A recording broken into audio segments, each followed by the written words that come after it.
एक बार कहियो हर हर महादेव।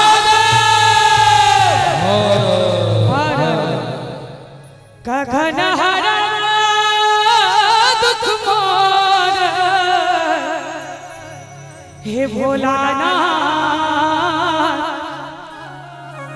कखन हरब दुख मोर। गीत के एक्चुअल समय यह है जे पराती गायल जाय छै। कखन हरब दुख मोर हे भोलानाथ, कखन हरब दुख मोर। कखन हरब दुख मोर हे भोलानाथ, कखन हरब दुख मोर।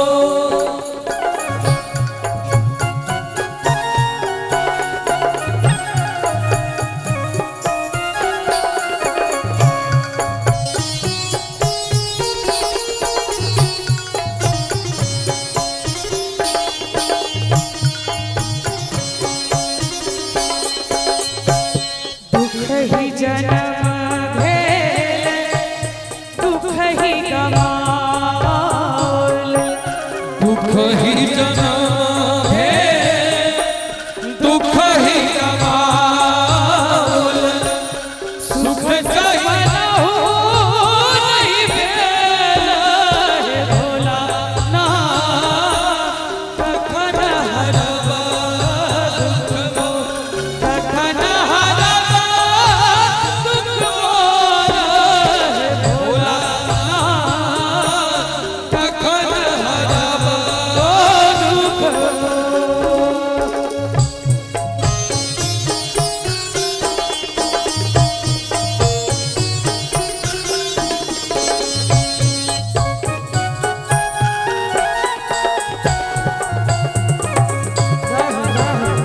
प्रेम से बाजू बाबा बैद्यनाथ की।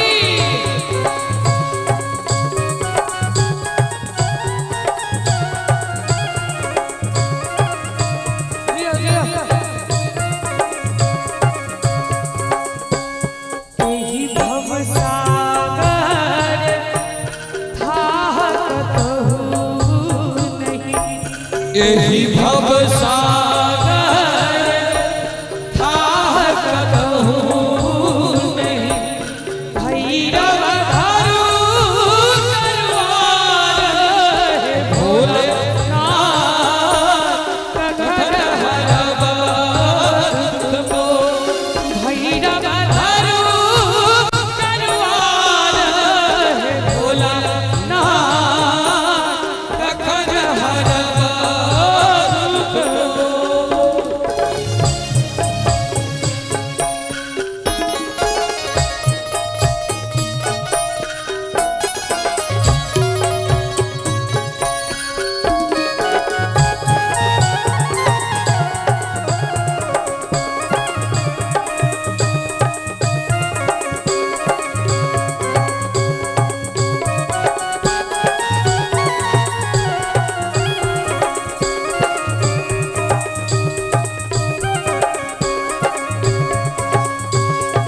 नहीं विद्यापति मोर भोलानाथ गति, धन ही विद्यापति